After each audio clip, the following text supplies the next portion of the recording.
When following a training plan, whether it be an off-the-shelf one or even one where you've enlisted the services of a qualified coach, how you arrange your weekly sessions around one another can contribute to a greater number of successfully executed workouts, which in turn will result in you getting the best results from any plan. So in this video, I'm going to share with you a couple of simple and basic principles that you can apply to your training routines.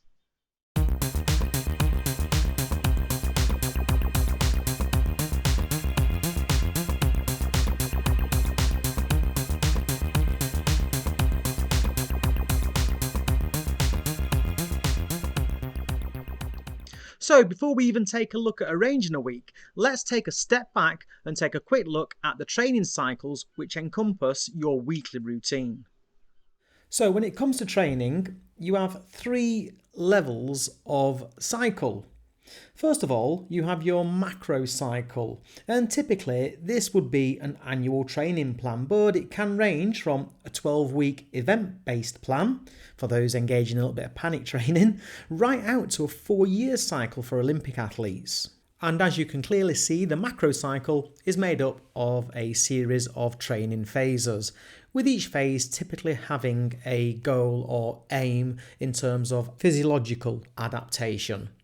Zooming out from there, you'll see that each phase is made up of a series of mesocycles or mesocycles, which are basically the training blocks which make up your training plan and are typically around 4 to 6 weeks in duration. These mesocycles or mesocycles, these 4 to 6 week blocks, will be punctuated with a recovery week or period of time to absorb and adapt to the training. And zooming out, you can see that each mesocycle is made up of a series of microcycles, which are typically 1 week long, and it is these microcycles which is the focus of this video. Having the ability to rearrange and adjust your microcycles is an important skill, because even if you've enlisted the services of a qualified coach in order to make best and optimum use of your limited time, then unless you're on the top level of payment with 24/7 access, there will be times when you will need to do some rearranging of your training week. And if you are following an off-the-shelf template plan, then it is possible that you will need to do this to each and every week before you even get started on it, in order to make the plan fit around your personal circumstances. So knowing how best to circumnavigate this will pay dividends. So here's some basic principles to follow when doing this, and as always, bear in mind that more does not always equal more. So first off, let's start out with some guidelines for the moderately time-crunched athlete, those of you with maybe around 5 to 8 hours per week to train. And on this and the following illustrations, the colour coding does not relate to the duration of the session, and that is something I'm going to touch on later on in this section of the video, but they relate broadly to the intensity, with the pink coloured ones being your more intense structured sessions, usually done on an indoor trainer, and the blue sessions relating to your endurance rides, usually done outdoors, but can be done on an indoor trainer if you can stomach sitting on it for that long. So this first arrangement is a fairly good one for those people who've got the time and space in their schedules to get in those 2 longer rides at the weekend when you've probably got more time on your hands. And if that's the case, then building the intense sessions in this way around those with a day off in between them and a day off preceding the weekend would be a pretty good arrangement. It could, however, be that you have got family commitments on the Saturdays, running the kids around, or this, that and the other, and Sunday is the only real time to get in your longer Zone 2 ride. Maybe that's when your club or group ride takes place. Well, that being the case, perhaps this arrangement, leaving Saturdays free for those family commitments, would be a fairly good one to aim for. If, however, you have got some time, perhaps Saturday morning before all the commitments start, then this arrangement could be one that would be more suitable, whereby you do an intense session in the week, a day off, do an endurance ride, whether that's outdoors or on the trainer, and then put your intervals in on Saturday morning with your long endurance ride, whether that's an individual or a club or group ride, following that on the Sunday. And I hope what you're noticing here is a basic principle that I'm following, which is to have a recovery day or a day off before that really intense session, and then it's usually okay to follow that with a less intense zone 2 session. The other way around, there is a chance that the zone 2 session might negatively impact on those really hard sessions and lead to one or two of those perhaps not being executed as well as they should. This next arrangement is probably less than preferable, but it might be what you have to do, that you have to do your intense session followed by your zone 2 session, whether it's on the road or on the turbo, and it might be that that's the arrangement you have to undertake. If that is the case, then even if you are a little bit time crunched, I would suggest, if possible, that on the Thursday, if you can just spare 30 minutes or so to jump on the trainer and do a nice, light, easy 30-minute recovery ride. And this arrangement is similar to the previous one in so much as you've got the intense session followed by an endurance session. And again, with this one, if you could spare the time on Monday morning to jump on and just squeeze in a 30-minute, very easy recovery ride, then that would really enhance this layout. And finally, a third variation on that same theme.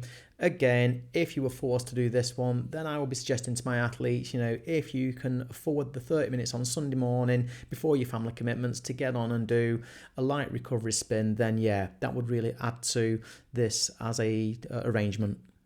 Okay, so moving on to athletes who've got a little bit more time to train on their hands, maybe in the 8 to 12 hour region. And this is probably the format that I usually start with as my favoured one, and then I'd adapt it according to individual circumstances. If I've got an athlete who's even more time rich than moderate, then I would still stick with this as a format, but perhaps increase the duration of each of these sessions where appropriate. So as you can see, we've got both of the weekends there where we can get in our long zone 2 road rides, whether it's a club or group ride on either day, it doesn't matter. And we've always got a recovery day or a day off leading into those intense sessions. And we follow the Tuesday intense session with a nice light easy zone 2 ride, whether on the road or on the turbo. And doing that gives us a nice spread of a 2-day block and a 3-day block. Obviously, as you've seen, the fewer training sessions for the more time crunched athlete, the easier it is to arrange those. It's when we're trying to squeeze in that extra session that scheduling them becomes that little bit more tricky. Because what we don't want to do is get ourselves into a situation of overtraining or under recovering, and that's something I'm going to mention later on in this section.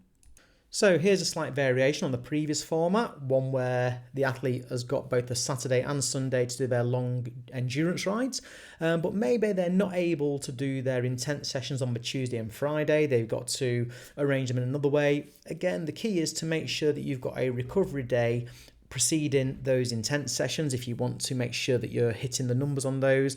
The only drawback with this one is that you have then got effectively a 4-day block and a 1-day block, so it's not as good as the previous arrangement, but hey, training sometimes does involve compromises.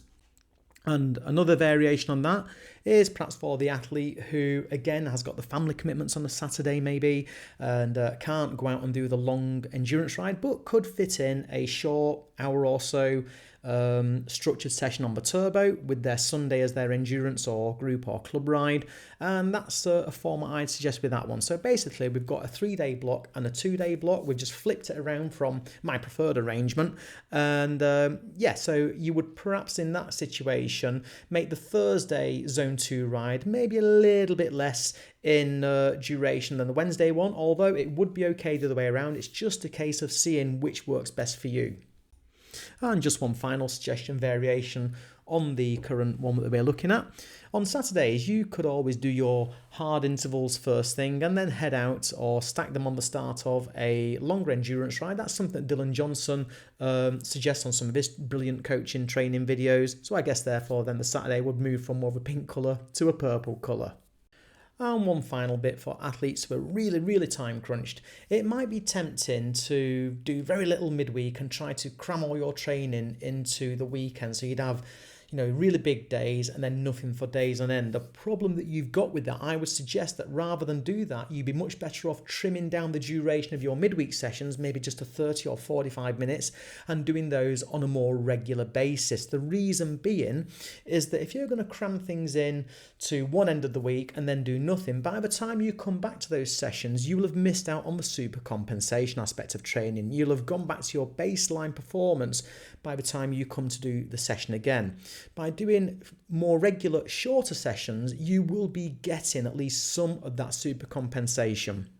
But the flip side of that to watch out for the super keen athletes is stacking together 2-minute intense sessions, one after another, or even maybe if you miss a session one week, shoehorning it into the next week. It's often best to just let that go as long as it doesn't happen on too regular occurrence. If it does, then you need to look at your training plan, because if you start to stack together intense session after intense session and you're doing the sessions before super compensation has taken place and before you are fully recovered, then the bottom red line could well apply to you, where you're on a downward spiral, not getting any fitter, just inducing more and more fatigue, possibly leading to overtraining.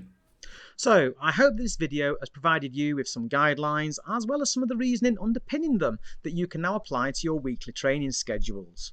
As ever, if you've liked this video, then please give it a thumbs up and maybe even subscribe to my channel.